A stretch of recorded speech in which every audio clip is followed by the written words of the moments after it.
પોરબંદરમાં ભારત વિકાસ પરિષદ શાખા દ્વારા એક કાર્યક્રમનું 3 શાળાઓમાં આયોજન કરવામાં આવ્યું હતું, જેમાં ભારતીય ગુરુ શિષ્ય પરંપરા, સંસ્કારો અને શિક્ષકો પ્રત્યેના આદરભાવને ઉજાગર કરવાના હેતુથી યોજાયેલા આ કાર્યક્રમમાં 1200થી વધુ વિદ્યાર્થીઓએ લાભ લીધો હતો. ભારત વિકાસ પરિષદ શાખા દ્વારા રાષ્ટ્રીય પ્રકલ્પ ગુરુવંદન છાત્ર અભિનંદન કાર્યક્રમ યોજાયો હતો, જેમાં મહારાણી રૂપાળીબા પ્રાથમિક કન્યા શાળા, ઝુંડાળા પ્રાથમિક શાળા અને કડિયાપે સેન્ટર ખાતે પ્રેરણાદાયી કાર્યક્રમો યોજાયા હતા.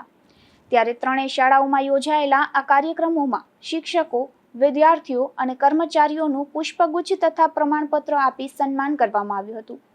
સાથે જ ગુરુના મહિમા, ભારતીય સંસ્કૃતિ, ગુરુકુળ પરંપરા અને જીવન મૂલ્યો અંગે વિદ્યાર્થીઓને પ્રેરણાદાયી માર્ગદર્શન આપવામાં આવ્યું હતું. આ કાર્યક્રમ દરમિયાન ગીતો, પ્રશ્નોત્તરી અને પ્રેરક વાર્તાઓ દ્વારા વિદ્યાર્થીઓ સાથે જીવંત સંવાદ પણ કરવામાં આવ્યો હતો, જેને બાળકોનો ઉત્સાહપૂર્ણ પ્રતિસાદ મળ્યો હતો. આ સમગ્ર કાર્યક્રમમાં ભારત વિકાસ પરિષદ પોરબંદર શાખાના હોદ્દેદારો તથા સભ્યો ઉપસ્થિત રહ્યા હતા. ત્રણેય શાળાઓમાં મળીને અંદાજે 1200થી વધુ વિદ્યાર્થીઓએ ઉત્સાહપૂર્વક ભાગ લીધો હતો. નિપુલ પોપટ સાથે અશોક થાનકી, ગુજરાત ન્યૂઝ, પોરબંદર.